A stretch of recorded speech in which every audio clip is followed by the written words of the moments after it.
Ang programang ito ay rated SPG. Striktong patnubay at gabay ng magulang ang kailangan. Maaaring may masiselang tema, lengguwahe, karahasan, sexual, horror o droga na hindi angkop sa mga bata. Binaliwala ni Tanggol ang naglalagablab na apoy. Makapasok lang ito sa bahay. At nakita nga ni Tanggol ang mag-ina na natrap sa loob. Hindi kasi maiwanan ng ina ang kanyang anak na may kapansanan. Kaya pinauna na ni Tanggol ang kanyang ina.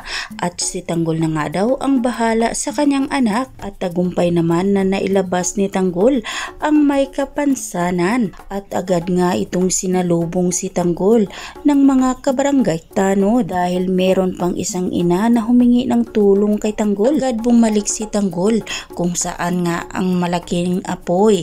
Humanap ito ng paraan upang maakyat niya ito. Agad namang nakita ni Tanggol ang isang sanggol na umiiyak kaya hinila niya ang isang kumot at binasa ito ng tubig. At ito ang ginamit ni Tanggol upang maproteksyonan nila ang kanilang katawan.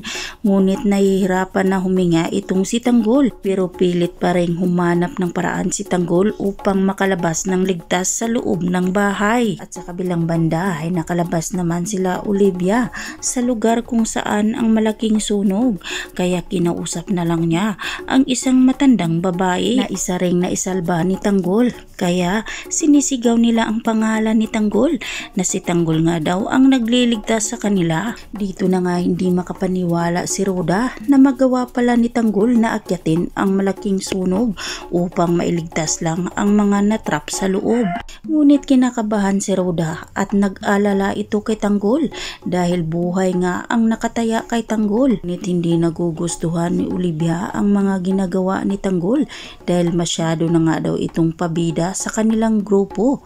Lalo pat naririnig niya ang sigaw ng bayan na pangalan ni Tanggol na isa itong bayani. Sa kabilang banda ay nalaman na nga ni Miguelito na isang peking dokumento ang ibinigay ni David sa kanya. Kaya galit ang nararamdaman ni Miguelito. Kaya dito na nga niya inutusan ang kanyang mga tauhan na hanapin si David upang mapagbayaran ni David ang kanyang mga kasalanan. Kaya naman mga kaibigan, huwag natin pa palampasin ang mga susunod pang mga kaganapan dito lang sa paborito nating palabas sa APJ Batang Quiapo. At huwag po sana ninyong kalimutan na i-like, i-share at pahingin na rin ng isang subscribe. Maraming salamat!